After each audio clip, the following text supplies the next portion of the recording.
प्यारे विद्यार्थियों, नमस्कार।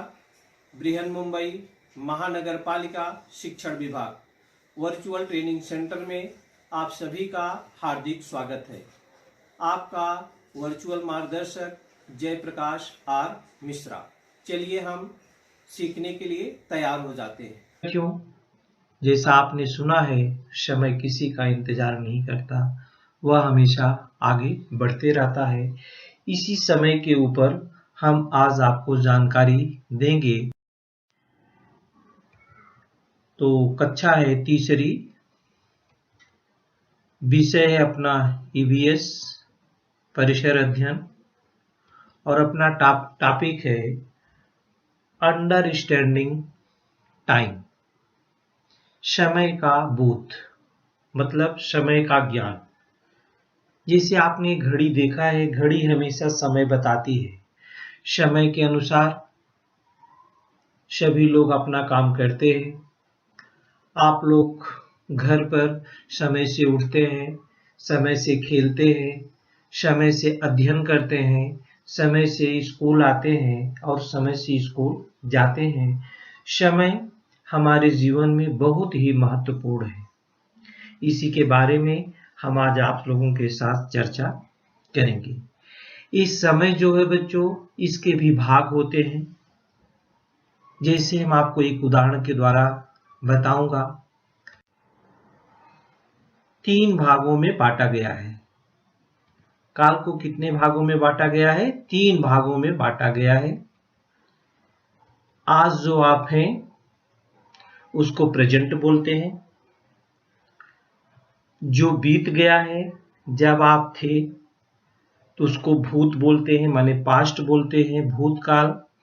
आप ऐसे हो जाएंगे, वो होता है भविष्य, फ्यूचर। तो प्यारे विद्यार्थियों, काल को, समय को 3 भागों में बांटा गया है।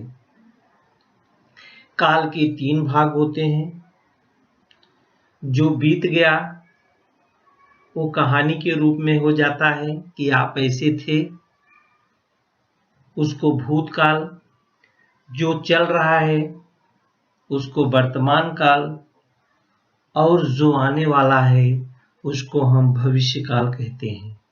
एक उदाहरण के द्वारा हम आपको समझाने की कोशिश करेंगे। Today is Saturday. आज शनिवार है। आप ये वीडियो देखेंगे तो उस दिन आपको शनिवार ही रहेगा। लेकिन इसके पहले कौन सा दिन था? Yesterday was Friday. क्या था बच्चों? शुक्रवार था। और हम कह रहे हैं कल हमारा जन्मदिन है। Tomorrow is my birthday.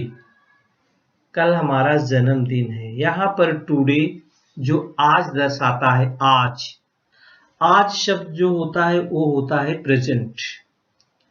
आज जो शब्द यहाँ पर दर्शाया जा रहा है वो है प्रेजेंट टेंस, माने वर्तमान काल। यस्टरडे शब्द कल।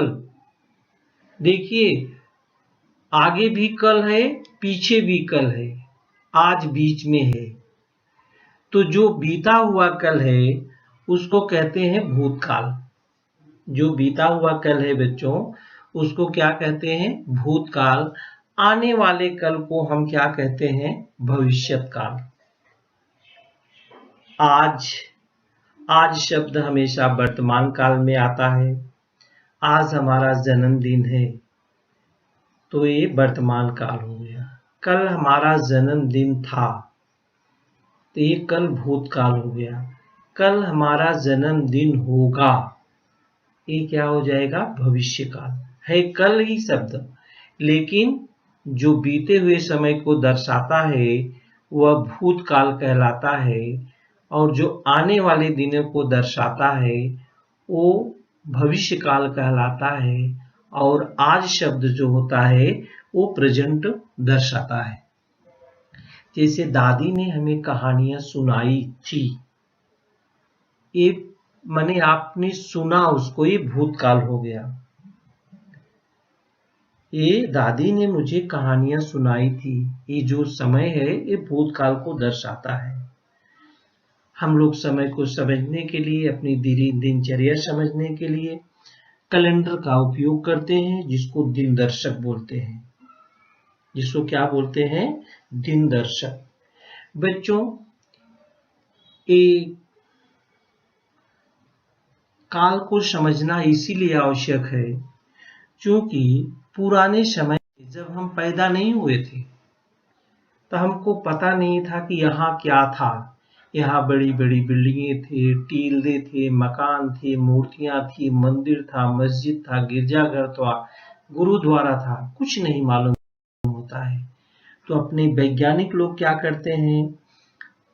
इतिहास विषय का अध्ययन करने के लिए काल को समझते हैं कि हमारे पुराने समय में क्या था। जैसे किसी स्थान की इमारत को खोदा जाता है, वहां पर मूर्तियां मिलती हैं। वहां पर क्या मिलती हैं? मूर्तियां मिलती हैं। और वहां पर क्या मिलते? कॉइन मिलते, सिक्के मिलते हैं, या खपरेल, उस तरह माने खपरेल मिलता है। तो खपरेल के टुकड़े हैं। तो ये इंगित करता है कि उस समय मूर्तियां कैसी हुआ करती थी, कॉइन कैसे हुआ करते थे, और खपरेल के टुकड़े कैसे हुआ करते थे। इसके द्वारा हम उस समय की जानकारी का पता लगाते हैं। तो इसलिए हमें समय की जानकारी और समय का विभाजन दोनों ही बहुत आवश्यक है। बच्चों, आपने कभी सोचा था आज हम काल कैसे नापते हैं? मेजरमेंट ऑफ टाइम आजकल हम कैसे नापते हैं? नवीन युग में हमारे पास घड़ी है। आज अपने समय में, ये पुराने समय में बच्चों जब घड़ी नहीं हुआ करती थी तो हम लोग समय कैसे स्कूल जाते थे? परछाई, सूर्य का प्रकाश पड़ता था, प्रतिबिंब के सहारे हम समय का मापन कर लेते थे कि अभी 8 बजा है, 9 बजा है, 4 बज गए हैं। ऐसा सूर्य भगवान को देख करके लोग अंदाजा लगाते थे। एकदम करेक्ट समय तो नहीं बता पाते थे, लेकिन अंदाजा लगा देते थे कि 12 बज गया कि 4 बज गया। इसी जो आप घड़ी देख रहे हैं, सूर्य का प्रकाश से घड़ी घूम रही है, परछाई, इसी आकार पर वैज्ञानिकों ने इसी का उपयोग करके घड़ी बनाया है, जो एक्यूरेट सेकंड तक का भी टाइम हमें सही बताती है। और खेल कूद में स्टॉप वॉच होती है, इस घड़ी का उपयोग हम करते हैं। बच्चों, एक घड़ी का उपयोग करते समय हम इसमें सेकंड का उपयोग करते हैं, मिनट का उपयोग करते हैं, घंटे का उपयोग करते हैं। जैसा आप जानते हैं 60 मिनट में 1 घंटा होता है, 1 मिनट में 60 सेकंड होते हैं। डे का 24 घंटों का एक दिन होता है, 7 दिन का एक वीक होता है, 52 वीक का एक वर्ष होता है, 12 मंथ का एक साल होता है। इसी से सीजन का निर्माण होता है। और ये सब जानकारी हम मेजरमेंट के द्वारा सीखते हैं। आजकल तो अपनी घड़ी डिजिटल घड़ी हो गई है, आपको कुछ देखने भी अपने आप समय बताता रहता है।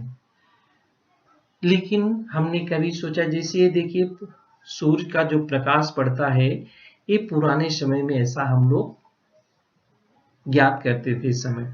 पुराने समय में मेजरमेंट ऑफ टाइम में और क्या क्या था, एक नजर उस पर भी डाल लेते हैं।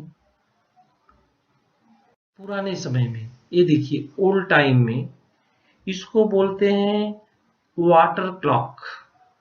माने इतनी देर में पानी गिर जाएगा, ये नीचे का रखा हुआ टब भर जाएगा तो 1 घंटे में गिर जाएगा, 2 घंटे में गिर जाएगा, 3 घंटे में गिर जाएगा। इस प्रकार से हम इसके उपयोग के द्वारा, वाटर क्लॉक के द्वारा हम समय का मापन करते थे। दूसरी वाटर क्लॉक भी है, ये देखिए स्केल पर ये बताती थी इतना पानी इसमें से गिरता है तो ये स्केल देखिए ऊपर उठेगी। इसके द्वारा हम टाइम का पता लगा लेते थे कि कितना बजा है। या और भी पुराने समय में इंस्ट्रूमेंट थे, हमारी रेत घड़ी होती थी। ये वाटर क्लॉक है, इसको बोलते हैं रेत घड़ी। एन आवर ग्लास, ये देखिए इसमें भरी रहती थी रेत और नीचे गिरती थी ग्लास में। इससे भी हमें टाइम का आभास होता था।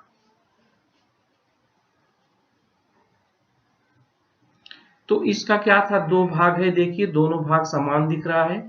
जैसे ही पूरा भाग गिर जाता था फिर उसको उल्टा कर देते थे, फिर ऐसे ऐसे क्रम चलता रहता था और कितने समय में गिरता है उसको हम बता देते थे।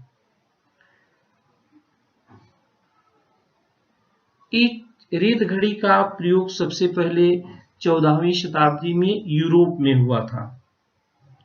कहा हुआ था बच्चों, यूरोप में हुआ था। तब के कांच का नहीं बनता था, ये लकड़ी का चौखट में एक दूसरे से जोड़ के दो कांच के बर्तन होते थे और उसमें एक क्रिया जो होती है वो कराई जाती थी।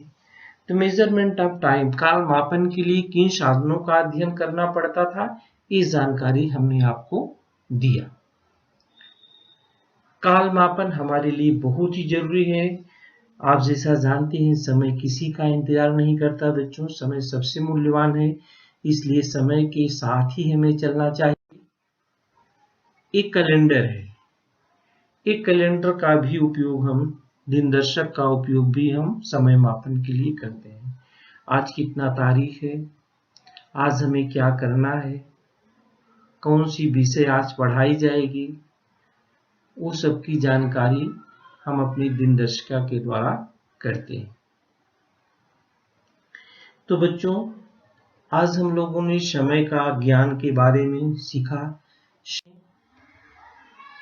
जो है भूतकाल, वर्तमान काल और भविष्य काल, ये तीन भागों में बटा हुआ है। समय को भी बांटा गया है। तो बच्चों यहाँ अब मैं ऐसा हूं, माने प्रेजेंट काल दर्शाता है। यहाँ आप अपना फोटो लगाना मत भूलिए, कृति है आपको लिखा है करके देखो। भूतकाल और वर्तमान काल वाले अपने ही छाया चित्र नीचे दी गई चौखटों में चिपकाओ। आज से 20 वर्ष बाद तुम कैसे दिखाई दोगे, इसका कल्पना चित्र भविष्य काल वाली चौखट में बनाओ। बचपन में आप कैसे थे, अपनी मम्मी पापा से फोटो मांग के चिपका लेना। आज कैसे हो, फोटो निकाल के चिपकाना। और 20 वर्ष बाद कल्पना करना कि तुम और कितने बड़े हो जाओगे। अभी तो तुम कक्षा तीसरी में पढ़ रहे हो, तो 23 वर्ष के बाद आप कितने, 29-30 वर्ष के बाद आप कितने कैसे दिखोगे, वो चित्र आपको यहाँ पर लगाना है। तो इसमें हमने क्या क्या सीखा है, एक नजर उस पर डाल लेते हैं। व्यवहारिक सुविधा के लिए हम काल के अलग अलग भाग बनाते हैं। अभी देखिए काल तो 3 प्रकार के होते हैं, आज हमने सीखा और कल सीखा, लेकिन आज और कल में हमने अभी शब्द जोड़ा, थोड़े समय पहले अथवा बाद जैसे शब्दों का उपयोग करते समय हम अनजाने में काल का मापन करते हैं।